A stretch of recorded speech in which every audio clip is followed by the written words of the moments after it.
Assalamualaikum warahmatullahi taala wabarakatuh dan selamat pagi. Ini kita nak sambung lagi. Apa dia tu?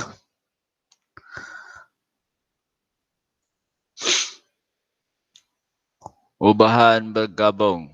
Okey, sebelum tu lagi mana soalan latihan kita boleh siap nombor 4 tu beres lah kau ke? Kau ada masalah juga? Halo. Okey, cikgu. Ya. Apa ni? Maling baru ni lagi jadi okeynya. Izzat ni Izzat. Boleh buat dah nombor 4. Kau tak buat lagi.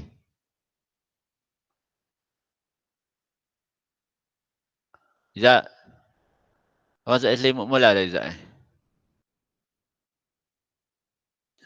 Izzat. Ya. Dia. Dia lagi mana dia? Beres tak? Buat dah. Dah. Okey, ini kita masuk yang ketiga, bahagian yang ketiga iaitu ubahan bergabung. Ubahan bergabung atau ubahan gabungan atau ubahan tercantum. Boleh belakang lah. Apa dia panggil ubahan bergabung? Okey, ubahan bergabung ni dia merupakan gabungan antara ubahan langsung dan juga ubahan songsang. Sebelum ni kita dah tengok ubahan langsung, kita dah tengok ubahan songsang. Ini kita nak cuba gabungkan dua tu. Lagu mana pula kalau dia digabungkan dua-dua ubahan jadi satu. Okey, senang saja. Bagi satu ubahan bergabung, dia punya ayat lagu mana pula? Ayat dia mesti ada dua-dua. Ada perkataan langsung, ada perkataan songsang. Ke mana tu? Y berubah secara langsung dengan X kuasa M atau X tu dan secara songsang dengan Z. Z kuasa N sini dia letak. Sebab apa dia letak ada kuasa ni? Okey. Memang dah Z dengan X tu dia kadang-kadang ada kuasa kan. Memang ada kuasa sama ni. Ada kuasa sama. Okey, kadang-kadang pun ada kuasa sama. Kalau Z saja maknanya N kuasa 1. N tu 1. Kalau X saja maknanya M tu 1. Jadi kalau kuasa 2, X kuasa 2 makna M tu kuasa 2. M tu 2 lah. Kalau Z kuasa 3 maknanya N tu 3 lah. Jangan pening dah dengan simbol-simbol ni tidak kata gabungnya ada X kuasa M. Songsangnya dia pula ada Z kuasa M, ada kuasa pula. Tidak pelik lah. Z ni kuasa ni memang ada sama lah bagi pemilik ubah tu lah. Tidak jadi masalah. Yang penting sini ya, saya nak awak tangkap hari ni ke pria. Bila kita tengok ubah bergabung ni, kita tengok ada dua bahagian yang dalam bentuk simbol dia ubahan ni dalam bentuk apa ni? Ya.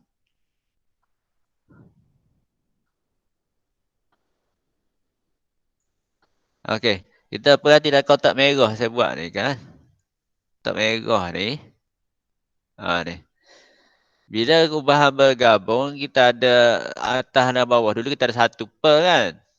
Tapi bila ubahan bergabung ni, satu tu dah jadi ubahan, yang atas tu dah jadi ubahan langsung ni. Yang atas ni, ubahan langsung. Yang bawah ni untuk ubahan songsang. Untuk yang songsang duduk di bawah, yang langsung duduk di atas bagi pecahan tu. Senang ingat gitu je. Ubahan gabungan ni dah. Ubahan gabungan ni dia mari seretuk. Ada penyebut, ada pengangka. Dulu pengangka tu satu. Sekarang pengangka tu dah jadi ubahan langsung. Dan penyebut dah jadi untuk bahagian ubahan songsang dah. Begitu sebab Y berubah secara langsung dengan X. Mana X duduk di atas lah. Y berubah secara langsung dengan Z. Maknanya Z duduk di bawah. Jadi bila gabung ayat tu dia jadi Y berubah secara langsung dengan X dan secara langsung dengan Z. Dan boleh tulis dalam bentuk persamaan. Okey, bila tulis bentuk persamaan, dia jadi kan lah. Bila tulis bentuk persamaan, sekejap. Apa ni? Ni saya ada buat petak dekat ni. Persamaan dia Masih ada. Bila buat sama N masih ada K. K masih ada. K tu apa? Pemalar lah. Dia biasalah satu nombor. Lepas tu darab dengan X. Sebab X tu ubah langsung. Z tu pagi dengan Z sebab Z tu ubah songsang. Okey. Setakat ni macam mana boleh faham tak? Uh, Okey. Saya nak buat salin ni dulu. Tajuk kita hari ni ialah. Sekejap lah. Tajuk kita hari ni.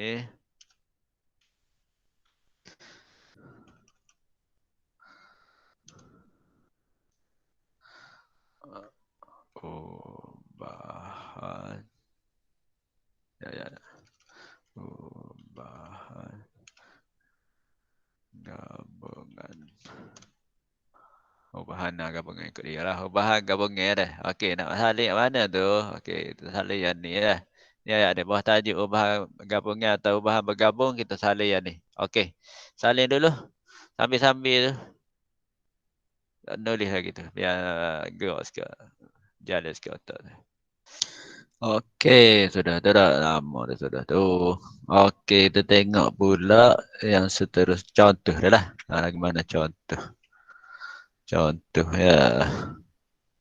Okey, ni contoh ah. Contoh 22 dalam buku.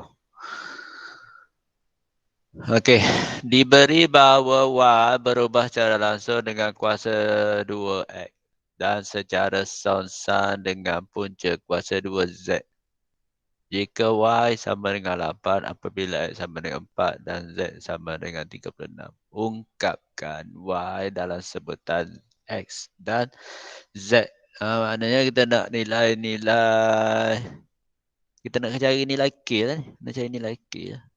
Okey. Nak cari nilai K. Maknanya Y sama dengan berapa X per Z. Dah, lebih kurang gitulah. Gambar akhir sepatutnya dapat gitulah. Okey, jadi kita tengok ni contoh ayat ubahan gabungan. Macam mana? Sebab di dalam tu diberi bahawa Y berubah secara langsung dengan kuasa 2X. Secara langsung lepas tu secara songsan dengan punca kuasa 2Z. Ini contoh ayat ubahan gabungan. Ubahan gabungan. Langsung dan songsan. Langsung dengan kuasa 2X tu. Bukan X saja tu. Ayat tu kuasa 2X. Mana X tu kena kuasa 2. Lepas tu Z pula punca kuasa 2. Bukan Z saja tu. Punca kuasa. Kita kena tambah punca kuasa. Kemudian dia bagi Y sama dengan 8 bila X sama dengan 4, Z sama dengan 36. Dia bagi satu kombinasi lengkap. Tiga-tiga tu. Bila Y sama dengan 8, X sama dengan 4, Z sama dengan 36. Kombinasi lengkap tu dia bagi untuk apa? Izzat?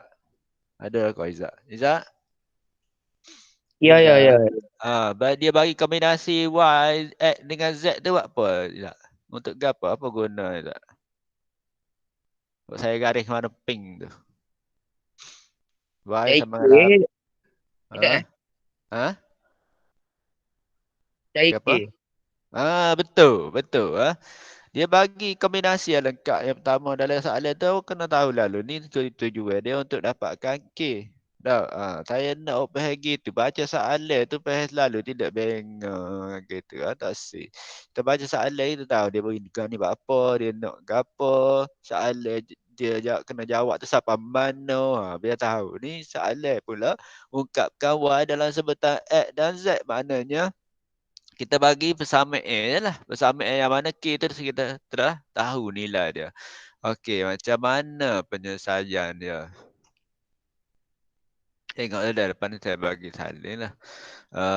Langkah penyelesaian dia. Yang pertama, kita kena tulis dia punya hubungan ataupun ubahan tu dalam bentuk simbol lah. Okey, ni. Langkah yang pertama kita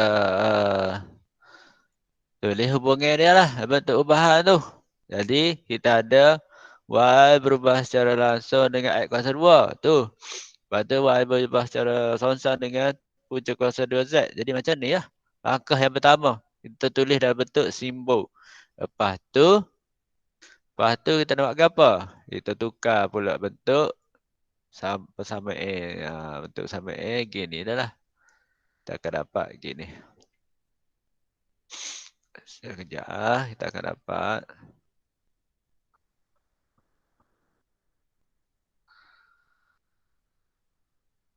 Tak ni. Ni. Dalam ni dah ada K dah lah. K duduk atas sama K ni. K duduk di ruang pengangka sama. Di atas, di depan pembalik ubah. Yang pertama di atas tu. Depan X lah K ini ni. Jadi sini ni tempat nombor. K ni nombor nanti. Akan ada nombor K ni. Satu nilai nanti. Kita akan dapat. Okey. Tulis hubungan antara Y dan Z dan bentuk persamaan. Okey, ni dah bentuk persamaan. Lepas tu, rasa-rasa apa nak buat lepas ni? Zawani. Siti Zawani. Rasa-rasa apa dia nak buat lepas ni, Zawani? Bani.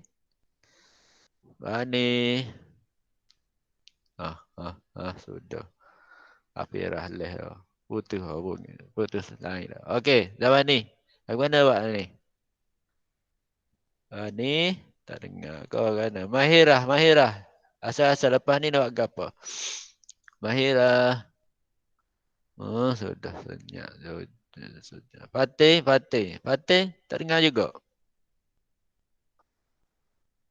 Fatih. Bukan mic tu Fatih.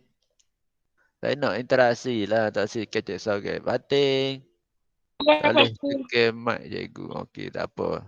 Tak boleh tekan mic. Fatih. Fatih boleh tekan mic kan? Okay, Fatih. Lepas ni rasa-rasa nak buat apa Fatih? Lepas ni nak buat apa rasa-rasa? Dah tulis persamaan. Lepas tu nak buat apa? Ganti Okey, ganti nilai-nilai Y dan X. Y, X saja. Z tak payah. Ganti nilai Z. Y, X dan Z. Ya, betul. Bagus. Kita kena ganti ketiga-tiga tu dengan nilai yang dia bagi tadi lah. Jadi, kita akan dapatkan kita akan dapat gini lah. Stat dia kan super je sebenarnya. Ni. Kita akan dapat gini ya. Kita ganti je. Ganti Y8, X4, Z36. Ni. Kita pun kira lah. 4 kuasa 2 jadi 16. Darab 16 sini punca kuasa 30 ni. Dapat berapa? Ni kan. Nanti awak bubuh 8 sama dengan guna sisa-sisa lah. K ataupun A. Darab dengan 16 per dengan 6. Dekat sisa-sisa. Tekan sisa-sisa. Dalam kalkulator. Awak akan dapat lah. K rupanya sama dengan. K sama dengan. Kali K sama dengan je. Tu. Kita pun dapat K rupanya sama dengan 3. 8. Ni dia alih-alih lah ni. Dia pindah-pindah dapat gini. Ataupun kita guna sisa-sisa. Kita dapat K sama dengan 3. Okey. Dan yang terakhir, langkah yang terakhir, kita tulis balik persamaan kita tadi. Kita tulis balik. Kita buat kesimpulan. Kita tulis balik persamaan yang ada Y, ada X, ada Z. Tapi dah tak ada K. Cuma ada 3. Jadi kita akan dapat gini. Kita akan dapat macam ni. Ni. Kita akan dapat macam ni.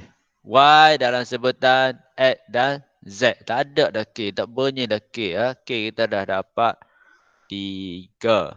K kita dah dapat 3. Bolehkah ada nak tanya ke? Ada nak tanya ke? Jadi step kita tadi. Okey, ni kita punya langkah penyelesaian. Start daripada Y, alpha X kuasa 2 per Z, punca kuasa 2 Z. Okey, lepas tu Y sama dengan apa? Tulis hubungan antara Y, X dan Z dalam bentuk samaan. Lepas tu kita pun ganti-ganti nilai-nilai. Dapatkan K, lepas tu tulis balik. K tu apa? Dah ni. Boleh tak? Okey, salin dulu kita.